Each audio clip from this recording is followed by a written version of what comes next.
ओम शांति। 28/7/1972 की अव्यक्त मुरली। हेडिंग है अपवित्रता और वियोग को संहार करने वाली शक्तियां ही असुर संहारिणी हैं। प्राणेश्वर बाप दादा बोले, बाप द्वारा आने से ही मुख्य 2 वरदान कौन से मिले हैं?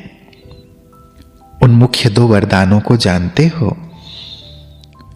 पहले आने से यही 2 वरदान मिले कि योगी भव और पवित्र भव। दुनिया वालों को भी 1 सेकेंड में 35 वर्षों के ज्ञान का सार इन्हीं शब्दों में सुनाती हो ना। पुरुषार्थ का लक्ष्य व प्राप्ति भी यही है ना। वह संपूर्ण स्टेज व सिद्धि की प्राप्ति तो यही होती है। तो जो पहले आने से वरदान मिले, वह स्मृति दिलाई कि आप सभी आत्माओं का वास्तविक स्वरूप यही है। क्या वह पहली स्मृति व यह वरदान प्राप्त करते जीवन में यह दोनों ही बातें धारण कर ली हैं? अर्थात योगी भव और पवित्र भव ऐसी जीवन बन गई है कि अभी बना रही हो। धारणा मूर्त बन गए हो व अभी धारण कर रहे हो। है तो बहुत कॉमन बात ना। सारे दिन में अनेक बार यह 2 बातें वर्णन करते होंगे, तो यह 2 बातें धारण हो गई हैं व हो रही हैं। अगर योगीपन में जरा भी वियोग है, भोगी तो नहीं कहेंगे, बाकी रही यह 2 स्टेज, तो कब माया योगी से वियोगी बना देती है? तो योग के साथ अगर वियोग भी है तो योगी कहेंगे क्या? आप लोग स्वयं ही औरों को सुनाती हो कि अगर पवित्रता में जरा भी अपवित्रता है तो उसको क्या कहेंगे? अभी भी वियोगी हो क्या? वह वियोगी बन जाते हो क्या? चक्रवर्ती राजा बनने के संस्कार होने कारण दोनों में ही चक्र लगाती हो क्या? कब योग में, कब वियोग में। आप लोग विश्व के सर्व आत्माओं को इस चक्र से निकालने वाले हो ना, कि बाप निकालने वाला है और आप चक्र लगाने वाले हो। तो जो चक्र से निकालने वाले हैं वह स्वयं भी चक्र लगाते हैं, तो फिर सभी को निकालेंगे कैसे? जैसे भक्ति मार्ग के अनेक प्रकार के व्यर्थ चक्रों से निकल चुके हो, तभी अपने निश्चय और नशे के आधार पर सभी को चैलेंज करती हो कि इन भक्ति के चक्रों से छूटो। ऐसे ही वह है तन द्वारा चक्र काटना और यह है मन द्वारा चक्र काटना। तो तन द्वारा चक्र लगाना अब छोड़ दिया, बाकी मन का चक्र अभी नहीं छूटा है। कब वियोग, कब योग, वह मन द्वारा ही तो चक्र लगाती हो। क्या अब तक भी माया में इतनी शक्ति रही है क्या, जो मास्टर सर्वशक्तिवान को भी चक्र में ला देवे? अब तक माया को इतनी शक्तिशाली देखकर क्या माया को मूर्छित करना व माया को हार खिलाना नहीं आता है? अभी तक भी उसको देखते रहते हो कि हमारे ऊपर वार कर रही है। अभी तो आप शक्ति सेना और पांडव सेना को अन्य आत्माओं के ऊपर माया का वार देखते हुए रहम दिल बनकर रहम करने का समय आया है।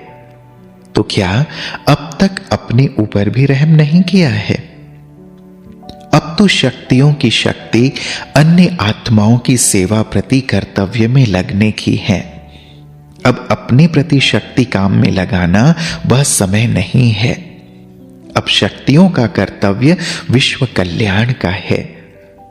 विश्व कल्याणी गाई हुई हो कि स्वयं कल्याणी हो। नाम क्या है और काम क्या है? नाम एक, काम दूसरा। जैसे लौकिक रूप में भी जब अलबेले छोटे होते हैं, जिम्मेवारी नहीं होती है, तो समय व शक्ति व धन अपने प्रति ही लगाते हैं। लेकिन जब हद के रचयिता बन जाते हैं तो जो भी शक्तियां व समय है वह रचना के प्रति लगाते हैं। तो अब कौन हो? अब मास्टर रचयिता जगत माताएं नहीं बनी हो, विश्व के उद्धार मूर्त नहीं बनी हो, विश्व के आधार मूर्त नहीं बनी हो।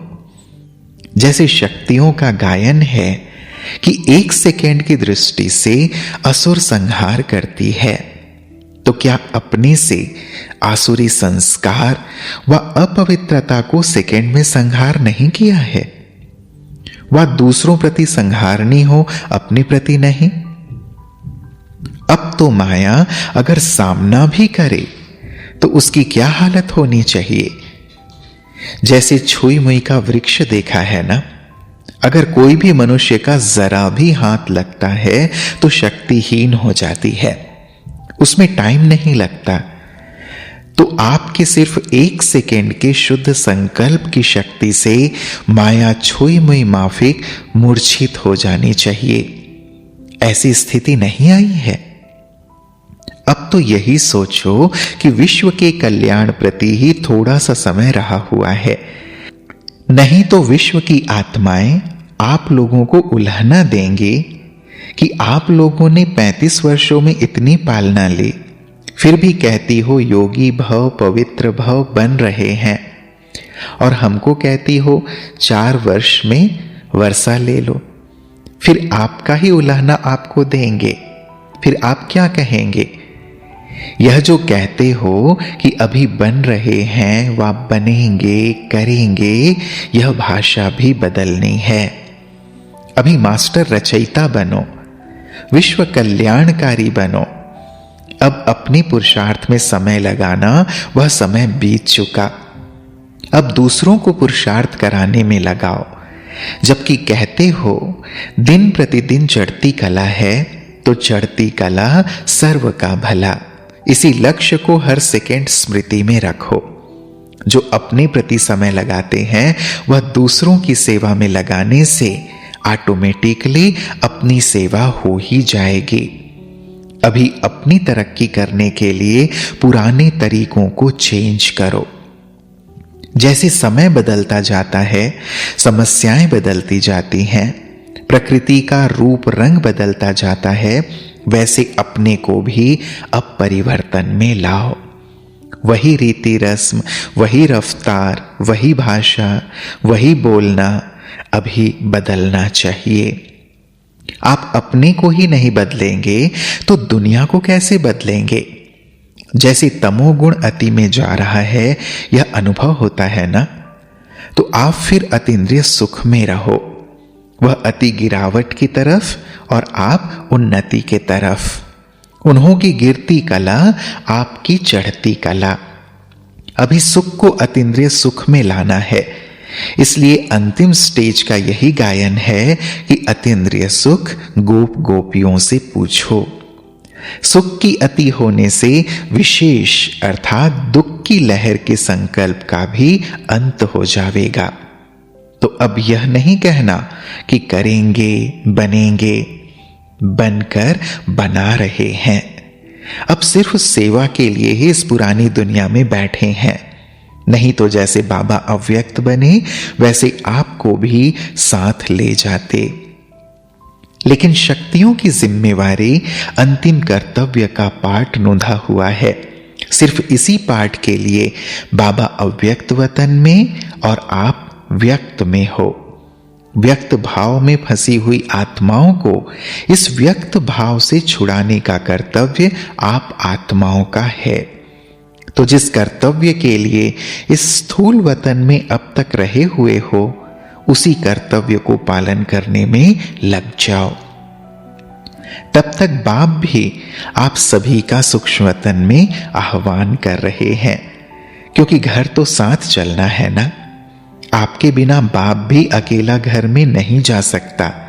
इसलिए अब जल्दी जल्दी इस स्थूल वतन के कर्तव्य का पालन करो, फिर साथ घर चलेंगे व अपने राज्य में राज्य करेंगे।